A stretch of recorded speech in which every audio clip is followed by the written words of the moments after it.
ساعدني يا رحمن. بسم اللہ الرحمن الرحیم. اللہم صلی علی محمد وعلی آل محمد وبارک وسلم. رب اشرح لی صدری ویسر لی امری واحلل عقدۃ من لسانی یفقہوا قولی واجعل لی وزیرا من اہلی آمین یا رب العالمین. ناظرین کرام السلام علیکم ورحمۃ اللہ وبرکاتہ. ناظرین خوش آمدید کہتے ہیں. دورہ ترجمہ قرآن کا سلسلہ جاری. مطالعہ شروع کر رہے ہیں سورہ آل عمران آیت نمبر 137 سے. اعوذ باللہ من الشیطان الرجیم. بسم اللہ الرحمن الرحیم.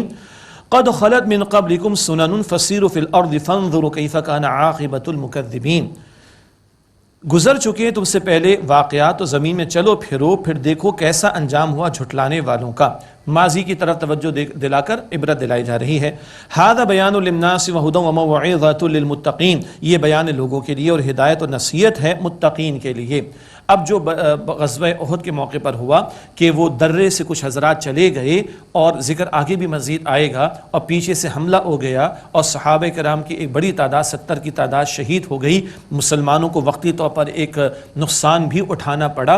اس میں بھی ایک رہنمائی ہے. بقیہ تمام غزوات میں کامیابی کبھی اگر نقصان ہو جائے، وقتی طور پر ایک کہیے کہ نقصان کا معاملہ پیش آ جائے، تو بندہ مومن کا طرز عمل کیا ہو، اس کے لیے ہدایات غزوہ احد کے ذیل میں آ رہی ہیں. فرمایا آگے وَلَا تَهِنُوا وَلَا تَحْزَنُوا وَأَنْتُمُ الْأَعْلَوْنَ إِن كُنتُم مُؤْمِنِينَ. اور تم ہمت نہ ہارو اور غم نہ کھاؤ، اور تم ہی غالب رہو گے اگر تم ایمان والے ہو. سچے ایمان والے ہوگے تو اللہ تعالیٰ کی مدد تمہارے شامل حال ہوگی. ہاں آگے حکمتیں آئیں گی. یہ وقتی نقصان کیوں ہو گیا، اس میں حکمتیں ہیں، اور حکمتوں کے اندر خیر ہوتی ہے الحمدللہ رب العالمین. وہ آگے ہم پڑھیں گے. لیکن اس سے پریشان نہ ہو کہ آج کفار کو تھوڑا سا غلبہ کوئی مل گیا. غلبہ نہیں ملا ہے، وقتی طور پر ایک مسلمانوں کا نقصان ہوا ہے. پریشان نہ ہو، تم ایمان پر رہو گے تو تم ہی غالب رہو گے. کون سا ایمان؟ سچا پکا حقیقی ایمان. آج ہم دور مغلوبیت سے گزر رہے ہیں، اور ہماری لاشیں سب سے زیادہ دنیا میں گر رہے ہیں. ہمارا خون سب سے زیادہ سستا دنیا کے اندر ہے مسلمانوں کا. ہم کہیں آواز بھی بلند کرنا چاہیں تو آواز سنی نہیں جاتی. ایسے ہی ہے نا. تو آج سچا پکا حقیقی ایمان، اس میں شاید کمی ہو گئی ہے، اس لیے آج مغلوبیت کا دور ہمیں دکھائی دے رہا ہے. ورنہ اللہ تعالیٰ کا کلام بتا رہا ہے وَأَنْتُمُ الْأَعْلَوْنَ إِن كُنتُم مُؤْمِنِينَ. اور تم ہی غالب رہو گے اگر تم واقعتاً ایمان والے ہو. اب جو احد میں ایک نقصان ہوا، 70 صحابہ کرام شہید ہوئے، ایک بڑا حادثے کا معاملہ ہو گیا. اللہ تعالیٰ تسلی بھی عطا فرما رہا ہے اور حکمتیں بھی بیان فرما رہا ہے. ارشاد ہوا إِن يَمْسَسْكُمْ قَرْحٌ فَقَدْ مَسَّ الْقَوْمَ قَرْحٌ مِثْلُهُ. اگر تمہیں زخم پہنچا ہے، مراد یہ احد میں، تو یقیناً اس قوم کو بھی زخم پہنچا ہے اس جیسا ہی زخم. یعنی بدر میں 70 مشرک بھی تو تم نے قتل کیے تھے، مسلمانوں 70 کے قریب قیدی بھی تو بنائے تھے. وَتِلْكَ الْأَيَّامُ نُدَاوِلُهَا بَيْنَ النَّاسِ. اور یہ ایام ہم لوگوں کے درمیان باری باری بدلتے ہیں. یہ کبھی عروج، کبھی زوال، کبھی اوپر کبھی نیچے. یہ کیا ہے؟ اس میں حکمتیں ہیں. کیا حکمتیں ہیں؟ بہت قیمتی بات اگلی آیت کریمہ میں وَلِيَعْلَمَ اللَّهُ الَّذِينَ آمَنُوا وَيَتَّخِذَ مِنكُمْ شُهَدَاءَ. اور تاکہ اللہ تعالیٰ ظاہر فرما دے ان کو جو ایمان لائے، اور تم میں سے بعض کو شہداء کا درجہ عطا فرمائے. بھئی یہ معاملہ ہوگا تو جانیں پیش ہوں گی نا اللہ کی راہ میں. تو وقتی طور پر نقصان تو ہو رہا ہے، لیکن جن کو شہادت کا رتبہ ملا انہیں تو حیات جاوداں مل گئی. آگے آیت نمبر 169 میں بات آئے گی انشاءاللہ. تو ایک حکمت کیا آئی؟ شہادت کا رتبہ بھی تو اللہ تعالیٰ کچھ کو دینا چاہتا ہے. واللہ لا يحب الظالمین. اور اللہ تعالیٰ ظالموں کو پسند نہیں فرماتا. یہ مشرکوں سے کوئی اللہ تعالیٰ کو محبت نہیں ہے. ہاں تم میں سے کچھ کو شہادت کا رتبہ دیا جانا مقصود تھا، وہ مقصود بھی ایک حاصل ہو گیا. اور کیا حکمت تھی؟ فرمایا وَلِيُمَحِّصَ اللَّهُ الَّذِينَ آمَنُوا وَيَمْحَقَ الْكَافِرِينَ. اور تاکہ اللہ تعالیٰ پاک صاف کر دے ان لوگوں کو جو ایمان لائے، اور مٹا دے کافروں کو. اگر ایمان والوں کی تربیت میں کچھ کمی ہے تو تربیت کی کمی دور ہو جائے. ایمان والوں کی کوئی خطائیں ہیں تو وقتی نقصان آ جاتا ہے، آزمائش آ جاتی ہے، اللہ تعالیٰ خطاؤں کو معاف فرما دیتا ہے. حکمتیں ہی حکمتیں ہیں. وَيَمْحَقَ الْكَافِرِينَ. اور اللہ تعالیٰ مٹا دے کافروں کو. أَمْ حَسِبْتُمْ أَن تَدْخُلُوا الْجَنَّةَ وَلَمَّا يَعْلَمِ اللَّهُ الَّذِينَ جَاهَدُوا مِنكُمْ وَيَعْلَمَ الصَّابِرِينَ. کیا تم یہ سمجھ بیٹھے ہو کہ جنت میں ایسے ہی داخل ہو جاؤ گے، حالانکہ ابھی اللہ تعالیٰ نے ظاہر نہیں فرمایا تم میں سے ان کو جو جہاد کرنے والے ہیں اور وہ جو صبر کرنے والے ہیں. یہ حق و باطل کے مارکے سجیں گے، اور کبھی جان کا نذرانہ پیش کرنے کا موقع آئے گا، تبھی تو پتہ چلے گا کون سچا ایمان والا ہے اور کون بھاگ لیا. منافقین بھاگ لیے تھے نا، یہ جھوٹے دعوے دار ہیں. اور جو ڈٹا رہا، کھڑا رہا، جمع رہا، یہ سچے ایمان والے. تو یہ کیفیات آئیں گی تو یہ کھرے کھوٹے کا بھی تو فیصلہ ہوگا. یہ بھی اللہ تعالیٰ حکمت غزوہ احد کے تعلق سے بیان فرما رہا ہے۔ وَلَقَدْ كُنْتُمْ تَمَنَّوْنَ الْمَوْتَ مِنْ قَبْلِ أَنْ تَلْقَوْهُ، اور یقیناً تم اس سے ملنے سے قبل موت کی تمنا کرتے تھے، یعنی تم میں سے بعض کو شہادت کا رتبہ اس کی بھی فکر تھی اور خواہش تھی۔ فَقَدْ رَأَيْتُمُوهُ وَأَنْتُمْ تَنْظُرُونَ، تو اب تمہارے سامنے ہے جسے تم دیکھ رہے ہو، اپنی آنکھوں سے دیکھ رہے ہو، یہ موقع بھی اللہ تعالیٰ نے تمہیں عطا فرما دیا۔ آگے بھی کچھ اور حکمتیں بیان ہوں گی تو ذہن میں رہے، طویل تبصرہ ہے، اور یہ تمام غزوات جو دور نبوی میں ہوئے صلی اللہ علیہ وسلم، جو مارکے ہوئے، یہ واحد ہے جہاں مسلمانوں کو اس طرح کا نقصان اٹھانا پڑا۔ تو ایسے میں ایمان والوں کی تربیت کس طرح ہو، ایسے میں ایمان والوں کے لیے نمونہ کیا ہو، وہ بھی حضور کا نمونہ سامنے صلی اللہ علیہ وسلم۔ یہ حکمتیں جو اللہ تعالیٰ غزوہ احد کے تبصرے کے تعلق سے عطا فرما رہا ہے۔ اگلا رکوع شروع ہوتا ہے 15واں رکوع، اللہ والے کون ہیں ان کا ذکر آگے چل کر آ رہا ہے۔ اللہ تعالیٰ ہمیں اللہ والا بنائے۔ اللہ والے کیسے ہوتے ہیں آگے چل کر ابھی آیت نمبر 146 میں بات آئے گی انشاءاللہ۔ فرمایا وما محمد الا رسول، اور محمد مصطفیٰ صلی اللہ علیہ وسلم تو ایک رسول ہیں، قد خلت من قبلہ رسول، یقیناً ان سے پہلے بھی بہت سے رسول گزر چکے، افئن مات، پس اگر وہ وصال فرما جائیں، او قتل انقلبتم علی اعقابکم، یا قتل یعنی شہید کر دیے جائیں تو کیا تم اپنی ایڑیوں پر الٹے پاؤں لوٹ جاؤ گے؟ ومن ينقلب على عقبیہ فلن يضر اللہ شیئا، اور جو اپنی ایڑیوں پر الٹے پاؤں پھر جائے تو وہ ہرگز اللہ کا کچھ نہیں بگاڑ سکے گا۔ وسيجزي اللہ الشاکرین، اور اللہ تعالیٰ جلد شکر کرنے والوں کو جزا عطا فرمائے گا۔ ہوا یہ کہ میدان احد ہے، اور ایک وہ جو پیچھے سے حملہ ہوا اور درے پر سے کچھ لوگوں نے درہ چھوڑ دیا تو ایک بھگدڑ سی مچی ہے، صحابہ کرام بھی شہید ہوئے، مصعب بن عمیر رضی اللہ تعالی عنہ بھی شہید ہوئے، قاری قرآن تھے اللہ اکبر، جن کی 1 سال کی دعوت قرآنی کی نتیجے میں یثرب کے 75 افراد ایمان قبول کرنے کے لیے حضور کے پاس مکہ مکرمہ آئے تھے صلی اللہ علیہ وآلہ وسلم۔ ان کی شکل مبارک جو تھی حضور سے مشابہ تھی خاصی، جب وہ شہید ہوئے تو افواہ پھیل گئے حضور شہید ہو گئے صلی اللہ علیہ وسلم، تو ہمت ہار دی کچھ لوگوں نے، لیکن پھر کوئی پکار لگی اگر اس مشن میں حضور تشریف لے گئے دنیا سے اور جان کا نذرانہ پیش کر گئے، ہم کیا یہ بیٹھے بات کر رہے ہیں، تو ہمیں بھی کھڑا ہونا چاہیے۔ پھر یہ باتیں ادھر چل رہی، ادھر اللہ تعالیٰ کا تبصرہ آ رہا ہے، دیکھو پہلے بھی انبیاء اور رسول آئے تشریف لے گئے، حضور بھی چلے جائیں گے دنیا سے، لیکن اگر حضور چلے گئے تو تم کیا کام کو چھوڑ دو گے، مشن کو چھوڑ دو گے؟ یہ ہے جو توجہ اس بات پر دلائی گئی۔ یہ تو میدان احد تھا، لیکن بالفعل جب اللہ کے پیغمبر صلی اللہ علیہ وسلم کے وصال کا موقع آیا تو سیدنا عمر رضی اللہ تعالیٰ عنہ نے بھی تلوار نکالی، خبردار کسی نے کچھ اس طرح کی بات کی۔ اس وقت امت کو کس نے سنبھالا تھا؟ سیدنا صدیق اکبر رضی اللہ تعالیٰ عنہ نے، اور یہی آیت کریمہ تلاوت فرمائی، اور اس دن محسوس ہوا کہ آیت آج کے لیے نازل ہو رہی ہے، حضور نے بھی جانا تھا صلی اللہ علیہ وآلہ وسلم۔ اب عموم کے اعتبار سے رہنمائی اور ہدایات کا بیان، وَمَا كَانَ لِنَفْسٍ أَن تَمُوتَ إِلَّا بِإِذْنِ اللَّهِ كِتَابًا مُؤَجَّلًا، اور کسی شخص کے لیے ممکن نہیں کہ وہ اللہ کے حکم کے بغیر مر جائے، یہ لکھا ہوا ہے ایک لکھا ہوا مقررہ وقت ہے، ہر ایک اپنے وقت پر جائے گا، نہ پہلے نہ بعد میں۔ کچھ لوگ کہتے ہیں نا جلدی چلا گیا، او بھائی کوئی جلدی نہیں جا رہا، اللہ کے یہاں طے ہے، ہر ایک اپنے وقت پر جا رہا ہے، نہ پہلے نہ بعد میں۔ وَمَن يُرِدْ ثَوَابَ الدُّنْيَا نُؤْتِهِ مِنْهَا، اور جو دنیا کا بدلہ چاہے گا ہم اسے اس میں سے دے دیں گے۔ وَمَن يُرِدْ ثَوَابَ الْآخِرَةِ نُؤْتِهِ مِنْهَا، اور جو آخرت کا بدلہ چاہے گا ہم اسے اس میں سے دے دیں گے۔ وَسَنَجْزِي الشَّاكِرِينَ، اور ہم شکر کرنے والوں کو جلد عطا کریں گے بدلہ۔ یہ بار بار ذکر آ رہا ہے، شکر کرنے والوں کو اللہ تعالیٰ بدلہ عطا فرمائے گا۔ ایسے ایک جگہ اللہ تعالیٰ نے فرمایا ہے وَقَلِيلٌ مِّنْ عِبَادِيَ الشَّكُورُ، میرے بندوں میں تھوڑے یہ شکر کرنے والے۔ تو شکر کا طریقہ بہت بڑی ایک عبادت ہے، بہت بڑا ایک رویہ ہے، اور اللہ شکر کرنے والوں کو عطا فرمانے کا ذکر فرما رہا ہے۔ یہ بھی ذکر آ گیا جو دنیا چاہے دنیا بنا لے، کافروں نے بنا لی، فرعون کو بھی مل گئی، آخرت میں کچھ نہیں، اور جو آخرت چاہے گا اس کو دے دیں گے۔ چوائس ہماری، ہم کیا بنانا چاہتے ہیں، میں بھی سوچوں آپ بھی سوچیں، دنیا چاہے دل لے لو، فرعون، نمرود، شداد، حامان، قارون، ابو جہل سب کو مل گئی، تمہیں بھی مل جائے گی، لیکن آخرت میں کچھ نہیں۔ تو سوچیں ہم کیا بنانا چاہتے ہیں، یہ جو عارضی ہے یا وہ جو ہمیشہ کی آخرت کی زندگی ہے۔ اب اللہ والوں کا بیان، وَكَأَيٍّ مِّن نَبِيٍّ قَاتَلَ مَعَهُ رِبِّيُّونَ كَثِيرٌ، اور بہت سے انبیاء ایسے ہوئے ہیں کہ ان کے ساتھ مل کر بہت سے ربیون اللہ والوں نے جنگ کی ہے۔ ہاں، نیکی کی حقیقت بیان ہوئی تھی سورۃ البقرہ آیت نمبر 177۔ نیک لوگ جنگ بھی کرتے نا، ظلم کے خاتمے کے لیے، عدل کے نفاذ کے لیے، فتنے کے خاتمے کے لیے، اللہ کے دین کی سربلندی کے لیے، تو اللہ والے جنگ بھی کرتے ہیں۔ ایک ہمارا تصور ہے بڑا نیک آدمی ہے، بس کونے میں بیٹھا رہتا ہے، اللہ اللہ کرتا رہتا ہے، بس باقی باہر شیطان کے دھندے چلتے رہیں، اللہ کی نافرمانیاں ہوتی رہیں، کوئی فکر اس کو نہیں ہے۔ یہ اللہ والوں کا تصور اسلام میں نہیں ہے۔ اللہ والوں کا یہ تصور ہے کہ اللہ والے اللہ کا ذکر بھی کرتے ہیں، اللہ کے حضور کھڑے بھی ہوتے ہیں، رات کو روتے بھی ہیں، اور دن میں باطل کے مقابلے میں کھڑے ہوتے ہیں، اور کبھی جنگ کا موقع ہے تو جنگ بھی کرتے ہیں، ظلم کے خاتمے کے لیے، عدل کے نفاذ کے لیے، اور اللہ کے کلمے کی سربلندی کے لیے۔ یہ اللہ والوں کا نقشہ ادھر آ رہا ہے۔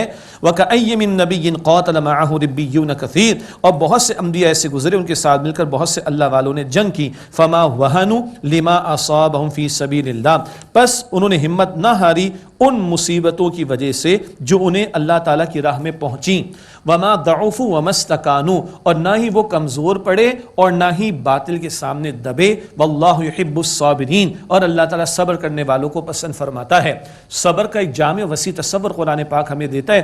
ہمارا ایک عام خیال ہے بس پیر میں کانٹا چبھ گیا صبر کرو، کرنا ہے، انا للہ و انا الیہ راجعون پڑھنا ہے، اس پر بھی اجر ملتا ہے حدیث شریف کے مطابق۔ بیماری آگے صبر کر لو، بالکل ٹھیک ہے۔ کسی کا انتقال ہو گیا صبر کر لو، بالکل ٹھیک ہے۔ یہ صبر کا ایک محدود تصور ہے۔ صبر کا وسیع تصور کیا ہے؟ وحین البأس، سورۃ البقرہ آیت 177، نیکی کی حقیقت، جنگ کے موقع پر بھی صبر کرتے ہیں اللہ کے نیک بندے۔ اور ادھر اللہ والوں کا ذکر کیا آیا، نہ کمزور پڑے نہ دبے باطل کے سامنے، اور واللہ یحب الصابرین، اور اللہ تعالیٰ صبر کرنے والوں کو پسند فرماتا ہے، ڈٹے رہنا، جمے رہنا باطل کے مقابلے میں۔ اللہ تعالیٰ ہمیں کلمہ حق کہنے اور حق کا کلمہ سر بلند کرنے کی جد و جہد کرنے کی توفیق عطا فرمائے۔ اس راہ میں مشقتیں آئیں تو جھیلنے کے لیے ہمت اور حوصلہ توفیق وہی عطا فرمائے۔ ہم کمزور ہیں، اللہ کمزور تھوڑے ہی ہے۔ اب دیکھیے یہ اللہ والے بھی اللہ سے مانگ رہے ہیں، سبحان اللہ۔ وَمَا كَانَ قَوْلَهُمْ إِلَّا أَن قَالُوا رَبَّنَا اغْفِرْ لَنَا ذُنُوبَنَا وَإِسْرَافَنَا فِي أَمْرِنَا وَثَبِّتْ أَقْدَامَنَا وَانصُرْنَا عَلَى الْقَوْمِ الْكَافِرِينَ، اور ان کا کہنا تو یہی تھا کہ انہوں نے عرض کی، اے ہمارے رب ہمیں ہمارے گناہ بخش دے اور ہمارے کاموں کی زیادتی جو ہم کر بیٹھے معاف فرما دے، اور ہمیں ثابت قدمی عطا فرما، اور کافروں کی قوم کے مقابلے میں ہماری نصرت فرما۔ یہ ہیں اللہ والے، کھڑے ہوتے ہیں اللہ پر توکل کر کے، مانگتے ہیں اللہ سے، اور اتنی نیکیاں کرنے کے بعد بھی استغفار کا اہتمام اور اللہ سے نصرت کی التجا کرتے ہیں۔ سبحان اللہ۔ اللہ یہ توکل، اللہ سے مانگنا، اللہ سے لو لگانا، اللہ کی نصرت کی التجا کرنا، ہم سب کو اس کی توفیق عطا فرمائے۔ فآتاہم اللہ ثواب الدنیا وحسن ثواب الآخرہ، تو اللہ تعالیٰ نے انہیں انعام عطا فرمایا دنیا کا اور آخرت کا عمدہ انعام عطا فرمایا۔ سبحان اللہ۔ دنیا کا بھی ہے، عمدہ کہاں کا ہے؟ آخرت کا۔ دنیا کے لیے کہا ثواب دنیا، دنیا کا بدلہ، وحسن ثواب الآخرہ، اور آخرت کا عمدہ بدلہ عطا فرمایا۔ تو اصل کہاں کی فکر کریں؟ ادھر کی آخرت کی فکر کریں۔ واللہ یحب المحسنین، اور اللہ سبحانہ وتعالی احسان یعنی عمدگی کے ساتھ عمل کرنے والوں کو پسند فرماتا ہے۔ اگلا رکوع شروع ہوتا ہے، اس میں کچھ حکمتوں کا بیان آئے گا۔ اسی غزوہ احد کے تبصرے کے دوران میں بڑی اہم ہدایات عطا ہوں گی، اور نظم، ڈسپلن کو فالو کرنا۔ درے پر امیر کس نے مقرر کیے تھے؟ نبی اکرم علیہ الصلوۃ والسلام نے۔ ان کی بات نہیں فالو کی گئی تو ایک بڑا نقصان ہو گیا۔ تو ڈسپلن کو فالو کرنا، نظم کو فالو کرنا، اس کا ذکر بھی آئے گا۔ ارشاد ہوا، یا ایھا الذین آمنوا ان تطیعوا الذین کفروا یردوکم علی اعقابکم فتنقلبوا خاسرین، اے ایمان والو اگر تم کافروں کی بات مانو گے تو وہ تمہیں تمہاری ایڑیوں پر الٹے پاؤں پھیر دیں گے، پھر تم خسارہ پانے والے ہو جاؤ گے۔ ان کی نہ مانو، اللہ رب العالمین کی مانو۔ جی آگے فرمایا کہ بھلے یہ جی میں نے کیوں کہا؟ ہاں کسی خاص وجہ سے میری زبان پر جی آیا۔ اللہ اور اس کے رسول کی ماننی ہے صلی اللہ علیہ وسلم، غیروں کی نہیں ماننی۔ ہاں آج غیروں کی ماننے کے چکر میں بہت آگے، کیا کریں جی لوگ کیا کہیں گے؟ اچھا کبھی سوچا کہ اللہ کیا فرمائے گا؟ ہاں وہ کہتے ہیں کہ ہماری ود اس اور اگینسٹ اس، فون آتے رہے نا ہمیں، ود اس اور اگینسٹ، ہمارے ساتھ ہمارے خلاف ہو۔ اللہ نہیں پوچھے گا تو میرے تھے میرے خلاف تھے، اللہ کے پیغمبر نہیں پوچھیں گے صلی اللہ علیہ وسلم تو میرے ہوئے یا غیروں کے ہوئے۔ یہ ہے جو زبان سے میری جی نکل گیا۔ جی بل اللہ مولاکم، بلکہ اللہ تمہارا کارساز ہے، وہو خیر الناصرین، اور وہ سب سے بہترین مدد فرمانے والا ہے۔ اللہ تعالیٰ ہم سب کو اپنی نصرت عطا فرمائے۔ واقعات سے واقعات جڑتے ہیں۔ احد کا میدان، اللہ کے نبی علیہ السلام موجود، پھر وہ ایک بھگدڑ کا معاملہ بھی ہوا، درے سے افراد ہٹ گئے اور پیچھے سے وہ حملہ ہوا مسلمانوں پر، کئی صحابہ کرام شہید ہوئے، کوئی ادھر کوئی ادھر۔ اللہ کے نبی علیہ السلام کھڑے ہوئے، الیہ عباد اللہ، اللہ کے رسول علیہ السلام نے پکارا، پھر سب کو آپ نے جمع کیا، کفار چلے گئے۔ کفار کو جاتے جاتے بعد میں خیال آیا کہ ہم نے کیوں چھوڑ دیا مسلمانوں کو، اور پلٹنے کا ارادہ کیا، مگر اللہ نے ان کے دلوں میں رعب ڈال دیا۔ یعنی اگر ہماری زبان میں کہیں مکمل صفایا کیوں نہ کر دیا، اس کا افسوس مایوس ہوا ہوگا ان مشرکین کو، مگر اللہ نے رعب ان کے دلوں میں ڈال دیا۔ اس کا تذکرہ ارشاد ہوا سنلقی فی قلوب الذین کفروا الرعب بما اشرکوا باللہ ما لم ینزل به سلطانا، ہم ان قریب کافروں کے دلوں میں روب ڈال دیں گے اس لیے کہ انہوں نے اللہ تعالیٰ کا شریک ٹھہرایا جس کی اللہ تعالیٰ نے کوئی دلیل نازل نہیں کی۔ وَمَأْوَاهُمُ النَّارُ، اور ان لوگوں کا ٹھکانہ جہنم کی آگ ہے۔ وَبِئْسَ مَثْوَى الظَّالِمِينَ، اور وہ بہت برا ٹھکانہ ہے ظالمین کا۔ اللہ تعالیٰ ہم سب کو جہنم کے عذاب سے محفوظ فرمائے۔ وَلَقَدْ صَدَقَكُمُ اللَّهُ وَعْدَهُ إِذْ تَحُسُّونَهُم بِإِذْنِهِ، اور یقیناً اے مسلمانوں اللہ تعالیٰ نے تم سے اپنا وعدہ سچا کر دکھایا جبکہ تم اللہ تعالیٰ کے حکم سے ان کفار کو قتل کرنے لگے۔ حَتَّى إِذَا فَشِلْتُمْ وَتَنَازَعْتُمْ فِي الْأَمْرِ وَعَصَيْتُمْ مِنْ بَعْدِ مَا أَرَاكُمْ مَا تُحِبُّونَ، یہاں تک جب تم نے کچھ کمزوری دکھائی اور کام میں سننے اور اطاعت کرنے کے کام میں اور کام میں کوئی جھگڑا کیا اور اس کے بعد نافرمانی کی جبکہ تمہیں وہ دکھایا جو تم چاہتے تھے۔ منکم من یرید الدنیا ومنکم من یرید الآخرہ، تم میں سے کوئی دنیا چاہتا تھا اور تم میں سے کوئی آخرت چاہتا تھا۔ یہ کیا ہوا ہے؟ وہی بات جو درہ اللہ کے نبی علیہ السلام کی نگاہ بہت دور تک دیکھ رہی تھی اور حضور کی نگاہ بہت دور تک دیکھتی صلی اللہ علیہ وسلم۔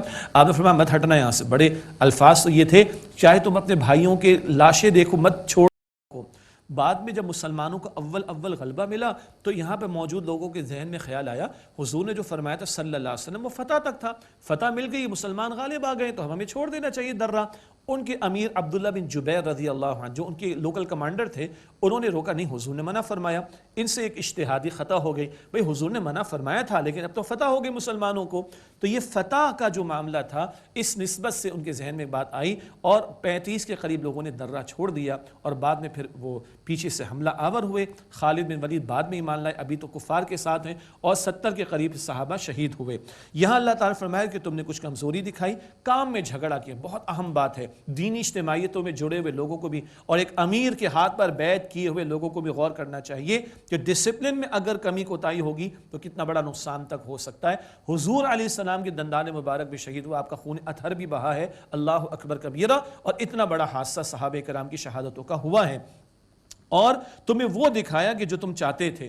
کئی مفسرین نے تو لکھا کہ مال غنیمت کا معاملہ، حالانکہ ایک سچی بات یہ ہے جس کا جواب کئی اہل علم نے دیا ہے کہ بھائی مال غنیمت کے حصے تو اللہ تعالیٰ نے مقرر فرما دی سورہ انفال میں، تو حضور اس کے مطابق تقسیم کر دیں گے۔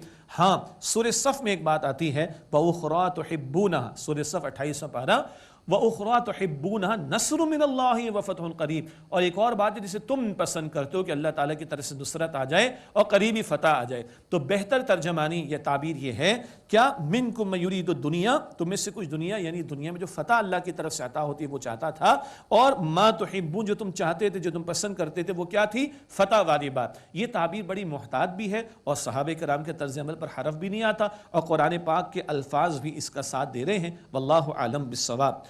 منکم من یرید الدنیا ومنکم من یرید الآخرہ، تم میں سے کوئی دنیا چاہتا تھا اور تم میں سے کوئی آخرت چاہتا تھا۔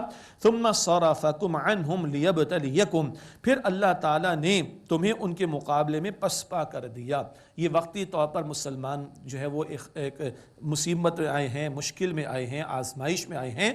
ثم صرفکم عنہم لیبتلیکم، پھر اللہ تعالیٰ نے ان کے مقابلے میں تمہیں پسپا کر دیا تاکہ تمہیں آزمائے۔ یہ بہت اہم جملہ، آزمائش مقصود تھی، فتح تو ہر مرتبہ ملی، لیکن جب کوئی بظاہر شکست کرے، بظاہر یا کہیں نقصان ہو جائے تو کیا کیفیت ہونی چاہیے، سارا تبصر اس کے تعلق سے آ رہا ہے۔ وَلَقَدْ عَفَا عَنْكُمْ، اور یقیناً اللہ تعالیٰ نے تمہیں معاف فرما دیا۔ کیا پیارا انداز ہے اللہ تعالیٰ کا، کچھ اجتہادی خطائیں قرآن پاک ذکر کرتا ہے ایمان والوں کی تو اللہ فوراً فرماتا ہے وَلَقَدْ عَفَا عَنْكُمْ۔ صحابہ کرام کے تعلق سے بات بار بار قرآن پاک میں آتی، آگے بھی آئے گی۔ اب اگر کوئی صحابہ کرام پر انگلی اٹھانے کی کوشش کرتا ہے اپنے ایمان کی خیر منائے، اللہ فرما رہا ہے وَلَقَدْ عَفَا عَنْكُمْ، اللہ تمہیں معاف فرما چکا، اللہ معاف فرما چکا۔ اب کوئی بحث کر رہا ہے تو اس کا ایمان ہمیں تو شک ہے اس کے اوپر ہے بھی کہ نہیں، اللہ اکبر۔ وَلَقَدْ عَفَا عَنْكُمْ، اور یقیناً اللہ تعالیٰ نے تمہیں معاف فرما دیا۔ وَاللَّهُ ذُو فَضْلٍ عَلَى الْمُؤْمِنِينَ، اور اللہ تعالیٰ ایمان والوں پر فضل فرمانے والا ہے۔ میدان احد ہے اور ایک وقت وہ آیا جب بھگدڑ سی مچی ہے، کچھ صحابہ شہید بھی ہوئے، کوئی ادھر کوئی ادھر۔ اللہ کے پیغمبر علیہ السلام کی شجاعت اور بہادری کا ذکر آ رہا ہے۔ اللہ کے پیغمبر کھڑے ہوئے اور آپ نے صحابہ کرام کو پکارا، آپ پکار رہے تھے الی عباد اللہ، الی عباد اللہ، اے اللہ کے بندوں میری طرف آؤ، اے اللہ کے بندوں میری طرف آؤ۔ اور کئی صحابہ فرماتے ہیں حضور استقامت کے ساتھ کھڑے ہیں صلی اللہ علیہ وسلم، اور ہم نے حضور کی اوٹ میں پناہ لی۔ سبحان اللہ، اللہ تعالیٰ بھی فرما رہا ہے اذ تصعدون ولا تلوون علی احد، یاد کرو جو تم منہ اٹھا کر چڑھے جاتے تھے، کوئی ادھر چڑھ رہا ہے پہاڑ تک، اس طرف جا رہا ہے، اور کسی کو پیچھے مڑ کر نہ دیکھتے تھے۔ والرسول یدعوکم فی اخراکم، اور رسول علیہ السلام تمہارے پیچھے سے تمہیں پکارتے تھے، الی عباد اللہ، اے اللہ کے بندوں میرے پاس آؤ۔ فَأَثَابَكُمْ غَمًّا بِغَمٍّ لِكَيْ لَا تَحْزَنُوا عَلَى مَا فَاتَكُمْ وَلَا مَا أَصَابَكُمْ، پھر تمہیں غم کے عوض غم پہنچا تاکہ تم غم نہ کرو اس پر جو تمہارے ہاتھ سے نکل گیا، اور نہ اس پر جو تمہیں پیش آئی مصیبت۔ کیا مطلب؟ یہ غموں سے اللہ گزار رہا ہے تاکہ خوگر غم ہو جائے بندہ، غم کو برداشت کرنے کے قابل ہو جائے، مشکلیں اتنی پڑی مجھ پہ کہ آسان ہو گئیں، یہ اللہ تعالیٰ غموں سے گزار رہا ہے کندن بنانے کے لیے، مضبوط بنانے کے لیے، مشقتوں کو جھیلنے کے لیے تیار کرنے کے لیے۔ اس میں بھی حکمتیں جو بیان ہو رہی ہیں۔ واللہ خبیر بما تعملون، اور اللہ تعالیٰ سے خوب واقف ہے اے لوگو جو کچھ تم کرتے ہو۔ ثم انزل علیکم من بعد الغم امنۃ نعاسا، پھر اللہ نے تم پر غم کے بعد امن اونگ کی صورت میں نازل فرمائی۔ ایک اونگ، نیپ جسے کہتے ہیں نا، ہلکی سی نیند جسے کہتے ہیں، بس ہلکی سی، ہاں وہ نہیں 6 گھنٹے کی نیپ ہو رہی ہے ہلکی سی نیند۔ اور یہ میدان جنگ میں، اللہ اکبر، حالت جنگ میں اللہ تعالیٰ تعریف فرما رہے ہیں، یہ ہے وہ مسبب الاسباب کے ذات کے کہاں کہاں سے اپنے بندوں کی مدد فرماتا ہے جو تصور بھی لوگ نہیں کر سکتے۔ ثم انزل علیکم من بعد الغم امنۃ نعاسا، پھر اللہ تعالیٰ نے تم پر غم کے بعد امن اونگ کی صورت میں نازل فرمائی۔ یغشا طائفۃ منکم، ایک جماعت کو تو اس نے ڈھانک لیا تم میں سے، سچے ایمان والوں کو، ایک وہ ہلکی سی نیند کہہ لیں، نیپ کہہ لیں، اونگ آ گئی اور وہ فریش ہو گئے۔ اللہ اکبر کبیرہ۔ وطائفۃ قد اہمتہم انفسہم یظنون باللہ غیر الحق ظن الجاہلیہ، اور ایک جماعت کو اپنی جان کی فکر پڑی تھی، وہ اللہ تعالیٰ کے بارے میں بے حقیقت گمان کرتے تھے، جاہلیت کے گمان۔ 300 منافقین کو تو عبداللہ بن ابی جو ان کا سردار تھا لے کر علیحدہ ہو گیا۔ ممکن ہے کچھ لوگ رہ گئے تھے، نفاق پر تھے، یہ ان کا معاملہ آ رہا ہے کہ ان کو اپنی جان کی فکر اور اللہ تعالیٰ کے بارے میں جاہلانہ قسم کی گمان وہ رکھ رہے تھے۔ یقولون هل لنا من الامر من شیء، وہ کہتے تھے کیا ہمارا بھی کچھ معاملے میں اختیار ہے؟ ارے ہماری مان لی ہوتی، باہر نہ نکلتے، یہ دن نہ دیکھنے پڑتے، 70 شہید ہو گئے ہمارے، یہ دن نہ دیکھنے پڑتے۔ اس طرح کی باتیں ان کی زبان پر آئیں۔ قل ان الامر کلہ للہ، اے نبی صلی اللہ علیہ وسلم فرما دیجئے تمام کام اس کا اختیار اللہ تعالیٰ کے پاس ہے، کل کا کل اختیار کام کا، معاملات کا اللہ سبحانہ وتعالیٰ کے پاس ہے۔ یخفون فی انفسہم ما لا یبدون لک، وہ اپنے دلوں میں چھپاتے ہیں وہ جو اے نبی علیہ السلام آپ پر ظاہر نہیں کرتے، دل میں کچھ اور ہے، جان پھنس گئی ہماری، کہاں آ کر بیٹھ گئے، یہ دنیا پرست منافقین کا طرز عمل۔ یقولون لو کان لنا من الامر شیء ما قتلنا ہاہنا، وہ کہتے ہیں اگر کچھ کام میں ہمارا بھی اختیار ہوتا، اگر اس کام میں ہمارے لیے کوئی اختیار ہوتا تو ہم یہاں نہ مارے جاتے۔ قل لو کنتم فی بیوتکم لبرز الذین کتب علیہم القتل الی مضاجعہم، بڑی زبردست بات اللہ کی طرف سے، اللہ اکبر۔ آپ فرما دیجئے نبی صلی اللہ علیہ وسلم اگر تم اپنے گھروں میں ہوتے تو جن کی قسمت میں مارا جانا لکھا تھا وہ ضرور نکل کھڑے ہوتے اپنی قتل گاہوں کی طرف۔ موت کا وقت بھی معین ہے، موت کا مقام بھی معین ہے، جس کی آنی وہ آ کر رہے گی، اور جہاں آنی وہاں آ کر رہے گی، اور جس وقت آنی اس وقت پر آ کے رہے گی، کوئی بچ نہیں سکتا۔ اللہ اکبر۔ وَلِيَبْتَلِيَ اللَّهُ مَا فِي صُدُورِكُمْ وَلِيُمَحِّصَ مَا فِي قُلُوبِكُمْ، اور تاکہ اللہ سبحانہ وتعالیٰ آزمائے وہ جو تمہارے سینوں میں ہے، اور تاکہ صاف کر دے وہ جو تمہارے دلوں میں ہے۔ منافقین کو اللہ الگ کر دے، یہ منافقین کی نحوست کو اللہ تعالیٰ الگ کر دے، اور اگر مسلمانوں میں سے کہیں کسی سے کوئی خطا کا معاملہ ہے، یہ شیطانی وساوس وغیرہ، تو اللہ تعالیٰ بالکل پاک صاف کر دے۔ ایک ہی احد کا میدان کا معاملہ سجا ہوا ہے، لیکن کئی پہلوؤں کے اعتبار سے اللہ تعالیٰ وضاحت اور تبصرہ عطا فرما رہا ہے۔ واللہ علیم بذات الصدور، اور اللہ تعالیٰ سینوں کے رازوں سے خوب واقف ہے۔ ان الذین تولوا منکم یوم التقى الجمعان، بے شک جو لوگ تم میں سے پیٹ پھیر گئے جس دن دو جماعتیں آمنے سامنے ہوئیں، انما استزلهم الشیطان ببعض ما کسبوا، در حقیقت انہیں شیطان نے پھسلا دیا تھا ان کے بعض اعمال کی وجہ سے. یہ جو کچھ کمی کوتاہی کا معاملہ ہو گیا، خطا کا معاملہ ہو گیا، تو شیطان نے ان کے کچھ بعض اعمال کی وجہ سے ان کو پھسلا دیا. کوئی ایسی خطا ہو سکتی ہے، اور انبیاء تو معصوم ہوتے، انبیاء کے بعد جو کوئی بھی ہے اس سے خطا کا امکان تو ہے، تو اس کا بھی امکان تھا جو اللہ تعالیٰ نے بیان فرما دیا. لیکن جب خطا کا ذکر اللہ فرماتے تو آگے سنیے اللہ کیا فرما رہا ہے. وَلَقَدْ عَفَى اللَّهُ عَنْهُمْ، اور یقیناً اللہ تعالیٰ نے انہیں معاف فرما دیا. پھر وہ بات آ گئی ان صحابہ کرام کی، اس خطا کا ذکر اللہ فرما رہا ہے اور وہ نیک نیتی کے ساتھ معاملہ تھا، لیکن ایک خطا کا ذکر اللہ فرما رہا ہے اور اللہ معافی کا اعلان فرما رہا ہے. معافی ہو گئی، معاملہ کلوز ہو گیا. پھر وہ بات میں عرض کروں گا، کوئی انگلیاں اٹھانا چاہے تو اپنے ایمان کی خیر منائے. ان اللہ غفور رحیم، غفور حلیم، بے شک اللہ سبحانہ و تعالیٰ بہت بخشنے والا اور حلم والا ہے. حلم کیا ہے؟ اللہ تعالیٰ فوراً پکڑ نہیں فرماتا، معاف فرماتا ہے بندوں کو. اور یہ بہت سارے اعتبارات سے حلم کا ذکر کئی پہلے بھی ہم پڑھ چکے ہیں اور آئندہ بھی ذکر آتا رہے گا. آج کی نشست بھی پائے تکمیل کو پہنچتی ہے. آئیے دعا کر لیتے ہیں مختصر. بسم اللہ الرحمن الرحیم. اللہم صلی علی محمد وعلی آل محمد وبارک وسلم.